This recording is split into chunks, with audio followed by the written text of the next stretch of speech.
네, 안녕하세요. 애틀란타 BDS, 애틀란타 부동산 TV의 부동산 중개인 한현입니다. 안녕하세요. 융자 전문인 이형리입니다. 네, 한 주 동안 어떻게 지내셨어요? 이제 날씨도 많이 또 추워지고. 네, 날씨 많이 추워졌습니다. 저희 지금 벌써 세 번째 촬영인데요. 어떻게 반응들이 계속 점점 뜨거워지고 있습니다. 네, 조금 바빠지면서 이제 많은 분들이 도움을 받고 계신다는 거에 조금 이제 뿌듯한 놈 생기는 정도인 것 같은데. 네, 그죠? 네, 잘하고 있는지 잘 모르겠네요. 네, 저희가 더 열심히 해야 될 것 같습니다. 네. 오늘은 그 부동산 계약서 안에 보면은 여러 가지 조건부들이 있습니다. 그 조건부들에 대해서 한번 자세히 좀 알아봤으면 하는데요. 계약을 하는데 많은 이제 어떤 조항을 가지고 계약을 하지만 네. 그 조항에서 어떠한 조건을 가지고 이러한 경우가 발생하였을 경우 어떻게 하겠다라는 부분이 조건부 계약인 걸로 알고 있습니다. 네, 그래서 주택 계약서에 보면은 조건부 계약이 있는데 가장 크게 많이 쓰는 게 세 가지가 있는 것 같아요. 가장 흔하게 많이 쓰는 조건부 계약에는 첫 번째는 due diligence라고 흔히들 인스펙션을 하시는 기간이라고 생각하시는데 오늘 due diligence 한번 디테일하게 말씀을 드려보면 좋을 것 같아요. 나머지 두 가지는 융자 쪽에 조금 더 관련이 있는 부분인데 네. 이제 appraisal contingency랑 financing contingency, 즉 주택 가치를 알아보는 감정평가 조항이랑 그리고 융자가 승인이 되는지 안 되는지의 부분, 마지막 체크하는 포인트를 보호해주는 그 contingency 기간에 대해서 이 세 가지에 대해서 오늘 좀 말씀 좀 부탁드립니다. 네. 먼저 due diligence, 흔히들 많이 그 인스펙션을 하시는 기간이라 알고 계시는데 due diligence가 왜 중요한 건지 혹시 아세요? 듀 딜리전스는 계약을 하고 곧바로 인스펙션을 한다라고 저는 알고 있습니다. 네, 맞습니다. 그래서 계약이 체결된 시점서부터 통상적으로는 한 10일에서 많게는 한 14일 정도로 이제 정해진 기간이라고 보시면 되고요. 듀 딜리전스 안에 개인적으로 이제 인스펙터를 고용을 하는 거죠. 그래서 전문 인스펙터를 통해서 현재 집 상태를 이제 점검받는다로 생각하시면 될 것 같습니다. 인스펙터가 주로 체크하는 사항들은 어떤 게 있죠? 특히 여기 조자 같은 경우는 흰개미라 그러죠. 흰개미는 특성상 이제 나무를 먹이로 이제 갉아먹는 개미 중에 하나인데 그 흰개미 터마이트 인스펙션도 인스펙션에 포함이 되고요. 그리고 이제 또 라돈가스 방사선 테스트, 네, 라돈가스 테스트도 이제 이 기간 안에 하실 수가 있고요. 그 다음은 조자는 그렇게 많지는 않지만 벽돌집, 혹은 스타코홈, 저쪽 서부 쪽에는 스타코가 아무래도 좀 많은 것 같아요. 근데 조자도 아직까지도 스타코홈이 많은데 스타코가 또 종류가 두 종류가 있습니다. 하드코트랑 신타릭 스타코가 있는데 이런 스타코 집을 외관을 인스펙션을 하는 인스펙터가 또 따로 있습니다. 그래서 스타코 집을 계약을 하실 경우에 스타코 인스펙션도 또 이 기간에 포함이 되고요. 네. 그러면 이 인스펙션을 하는 기간이 대략 얼마 정도 걸리나요? 지금 듀 딜리전스는 생각보다 조금 보호받는 기간이 짧은 것 같은데. 네, 그래서 아까 말씀드렸던 그 7일에서 많게는 14일 기간 안에 이런 제가 언급했던 인스펙션을 통해서 만약에 문제가 있으면 셀러 쪽이 수리나 혹은 다시 재협상을 요청을 하는 거고요. 방금 말씀하셨던 그 인스펙션 시간은 보통은 인스펙션 리포트를 받기까지는 한 하루에서 이틀 정도면은 된다고 생각하시면 되고요. 근데 또 라돈 테스트 같은 경우는 이거를 테스트를 하는 시간이 보통은 2일이에요. 한 48시간을 집 안에서 그 기계를 디바이스를 틀어놓고 또 연구실에다 보내다가 그거 이제 받는 시간이 있기 때문에 그런 염두를 하셔가지고 이 모든 과정이 7일 내지 혹은 up to 14일 정해진 기간 안에 끝내야지 맞는 것 같습니다. 제가 계약서를 봤을 때는 보통 7일 정도 이렇게 짧았던 이유가 다 이제 그 정도 시간 안에는 다 끝날 수 있는 체크들이네요. 네, 가능합니다. 그렇다면은 지금 비용은 대략적으로 얼마 정도? 대략적으로 홈 인스펙션은 한 350불에서 한 500불 정도고요. 물론 집 크기, 뭐 베이스먼, 지하실이 있는지 없는지 여부에 따라서 조금씩 틀리고요. 네, 그리고 뭐 부수적으로 뭐 라돈 테스트라든지 뭐 터마이트 테스트 이런 것들은 또 별개로 부수 사항입니다.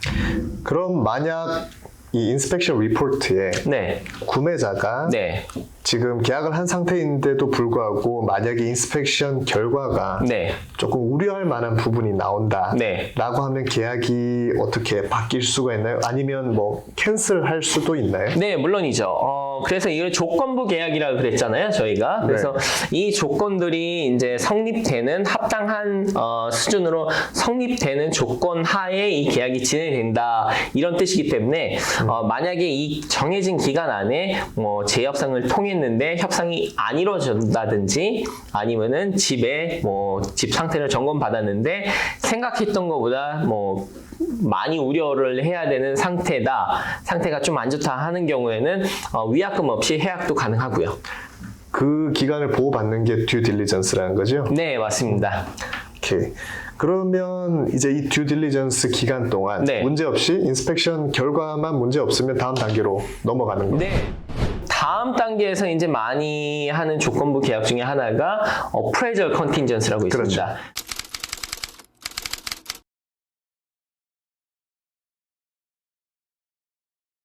네, 좀 아까 말씀하셨던 융자 쪽이랑 많이 관련이 있는데요. 어프레이절은 저희가 계약을 하고 나면은 셀러랑 바이어랑 이제 정해진 가격 내에 이제 계약이 이루어집니다. 근데 이 계약이 정말로 이제 은행에서 주택 융자를 받았을 때 은행에서 담보를 설정을 해야 되는데 이 담보가 정말 값어치가 제대로 선정이 됐는지 산정이 됐는지를 가치 평가를 받는 거라고 보시면 될 것 같습니다. 그렇죠.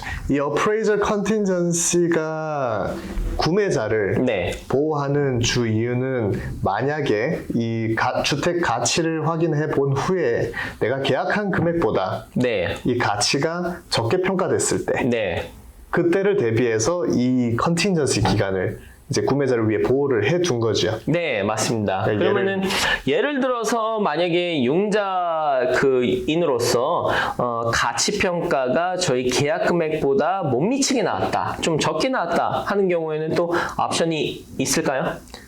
예를 들어 30만 불의 집을 계약을 하셨는데 네. 이제 주택 가치 어프레이저 리포트에 28만 불로 네. 나와서 뭐 2만 불 적게 나왔다라고 가정하면 2만 불에 대해서 구매자가 네. 실제 이 집의 값어치는 28만 불짜리인데 30만 불로 계약했기 때문에 네. 셀러 측에다가 가격 내고를 요청할 수가 있게 되는 거죠. 네. 그 부분에서 많이 이제 에이전트께서 도와주시는데 은행 입장에서는 실제 융자가 대출을 승인해드리는 기준은 그 주택의 가치를 기준으로 산정을 합니다. 네. 계약은 얼마든지 30만 불짜리 주택을 40만 불에 계약하셔도 상관은 없으세요. 네. 하지만 은행은 대출 기준은 네. 감정사가 작성해준 어프레이저 리포트를 바탕으로 네. 대출이 승인나게 됩니다. 네.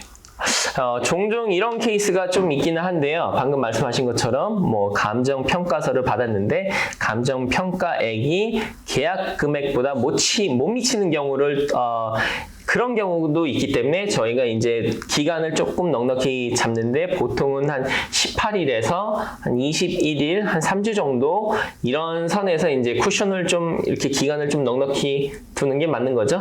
그렇죠. 뭐 최대 한 달까지 두시면 보통 클로징을 한 달 정도로 에스티메이트하고 준비를 하시는데 네. 융자를 도와드리는 랜더 입장에서는 사실 길수록 좀 좋은 것 같습니다. 길수록 손님께 보호해드릴 수 있는 기간이 길어지기 때문에 그렇죠. 예, 제 입장에서는 한 달 정도 해주시면은 셀러가 동의한다라는 조건 하에 네. 예, 길수록 좋은 것 같습니다. 네, 맞습니다. 저희가 일을 하다 보면은 이런저런 이제 이변이 있기 때문에 이렇게 뭐 예상치 못한 또 이런 상황에 대처해가지고 셀러랑 다시 재협상을 할 수 있는 그런 시간들이 좀 필요하기 때문에 조금 넉넉히 두는 것도 맞습니다. 네. 그리고 세 번째로 네. 이제 financing contingency.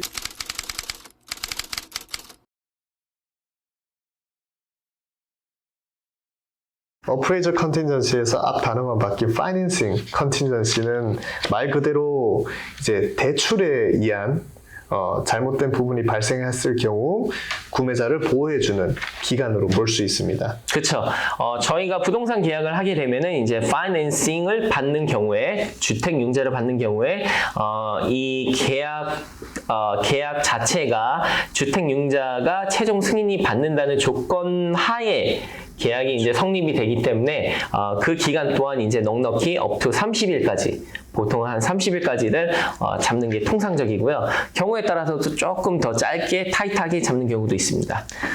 지난주에 말씀드렸던 프리어프루벌, 네. 이 융자 사전 승인을 하는 주 이유가 네. 이제 융자 절차를 프로세싱을 하는 기간 중에 변수를 없애기 위해서인데 그렇죠. 이 변수 때문에 융자가 이제 디나이가 날 수가 있습니다. 네. 그런 디나이 나는 부분을 보호하기 위해서 이 파이낸싱 컨틴전시가 있다라고 보시면 되고요. 네. 사실상 융자 사전 승인을 제대로 내드렸다면 이 파이낸싱 컨틴전시의 EU 디나이얼 사유를 쓸 일은 사실은 거의 없습니다. 그렇죠. 네. 미리 이렇게 융자인을 통해서 사전 승인을 받은 상태에서는 어느 정도의 융자가 진행하는 데는 큰 문제가 없다는 거를 미리 점검을 받은 거기 알고 때문에 하기 때문에 네, 사실 이런 더 안전한 그렇죠. 보호장치. 예, 그렇죠. 2차 방어선이라고. 네. 뭐 어떻게 될지 모르니까 갑자기 예를 들면 갑자기 코로나 사태가 일어난 이후에 네.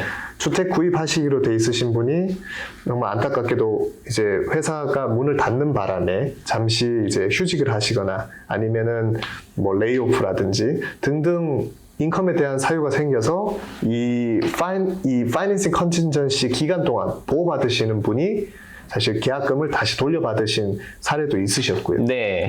그렇게 2차 방어선의 목적이 있기 때문에 어떤 이유에서든지 이 파이낸싱 컨틴전시 기간, 어프레이저 컨틴전시 기간이랑 같이 해서 좀 오랫동안 있으면 분명히 도움은 되는 좋은 조항입니다. 네.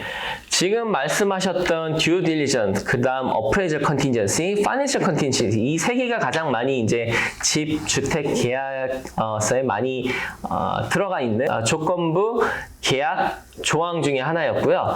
그 외에 이제 보면은 경우에 따라서 좀 특별한 네, 홈 세일즈 컨틴전시라고 또 있습니다. 그거 같은 경우는 이제 구매하시는 바이어 분께서 현재 집이 있으셔가지고 이 집을 파셔야지 융자가 받으실 수 있는 상황 또는 이 집을 파심으로써 거기서 이제 받으시는 금액을 갖다가 다운페이를 쓰시는 경우에 해당되는 경우고요. 이 컨틴전시가 들어가 있다는 말은 계약이 현재 이 집을 팔고 클로징을 한다는 조건 하에 현재 계약이 돼 있는 계약서도 이제 유효하다 이렇게 성립이 된다 이렇게 생각하시면 될 것 같습니다. 뭐 간단하게 말씀드리면 셀러가 미리 알고 계약을 해줬다라는 거죠. 이분이 그렇죠. 집을 팔아야지만 집을 살 수 있는 분이구나라는 거를 미리 셀러에게 얘기를 해놓은 사항이라고 보시면 조금 더 간단할 것 같습니다. 네, 그래서 이런 경우에는 뭐 많지는 않은데요. 뭐 보통의 경우에는 셀러가 그렇게 뭐 썩 좋아하는 조건은 아니지만 그래도 이제 저희가 일을 하다 보면 저희 손님을 대변하는 입장에서는 이런 조항들이 꼭 필요할 때가 있습니다. 맞습니다. 네, 또 다른 조건부에서는 이제 타이틀 컨틴전시라고 보통은 클로징 변호사가 많이들 하는데요. 집을 매매할 적에 오너십에 대한 클린 타이틀을 받는 게 정상이죠. 그렇죠. 그 집에 대한 어떤 담보가 설정되어 있는지 이 부분을 확인해 주는 게 타이틀 회사인데요. 이 파시는 쪽 이제 판매자가 이제 어떠한 담보를 가지고 대출을 받았거나 네. 뭐 그런 부분이 있다면은 사실 그 집의 그 담보 부분이 설정이 붙어버립니다. 네. 구매자가 그 집을 구입하면은 그 담보가 새로운 구매자에게 같이 가버린다고 이제 되어 있기 때문에 네. 이 부분을 타이틀 회사에서 변호사께서 이제 네. 정확하게 확인을 해주시는데 모르고 있던 부분이 나오면 네. 다시 계약에 대해서 논의할 수 있게끔 또 보호해주는 좋은 또 컨틴전시 조항이라고 볼 수 있습니다. 네, 맞습니다. 그래서 지금 파시는 분, 즉 셀러 쪽에서 뭐 지금 담보 설정을 하셨거나 혹은 뭐 SBA 론이라든지 혹은 뭐 스테이트 텍스 세금 문제에 관련해 가지고 뭐 담보가 걸려 있는 경우 이런 경우는 깨끗이 이제 클리어하고 매매가 이루어지기 때문에 이 그 타이르 컨틴전시도 그 일부분 중에 하나입니다. 이제 결국 컨틴전시라는 부분은 모두 구매자를 보호할 수 있는 그런 좋은 조항이라고 볼 수가 있을 것 같아요. 네, 맞습니다. 그래서 이 모든 게 이제 통합해가지고 조건부 계약이라고 이제 저희가 명칭을 할 수 있는데요. 오늘 이렇게 조건부 계약, 꼭 필요한 조건부 계약에 대해서 조금 짚어봤는데요. 이 어떻게 보면은 굉장히 정당하게 이제 집 매매가 사고 파는 게 이제 좀 정당하게 진행이 된다라고 이제 보시면 될 것 같습니다. 네, 그러면 이런 컨틴전시 조항은 모두 구매자를 보호하는 좋은 조항이라고 이제 기억이 되는데 세 가지 가장 중요한 거는 네. due diligence, 네, 인스펙션, 네, 그리고 appraisal contingency, 네, 즉 가치 평가, 그리고 네, 그 financing contingency, 네, 집의 최종 융자를 승인받는 그 기간이라고 보시면 될 것 같습니다. 그리고 부수적으로 이제 두 가지 더 이제 title contingency 그런 담보 설정 부분이라든지, 네. 그리고 이제 home 홈 셀즈 컨틴전시. 네, 집을 파셔야만 쓸 수 있다. 네. 이 다섯 가지가 이제 구매자를 위해 보호할 수 있는 좋은 조항이라는 거를 이제 오늘 기억해 주셨으면 좋겠고요. 네. 이제 앞으로 이런 내용을 이런 부분에 대해서 이제 궁금하신 점이 있으시면은 많이 댓글로 남겨주시면 도와드리겠습니다. 네. 지금까지 애틀란타 BDS TV였습니다. 감사합니다. 감사합니다.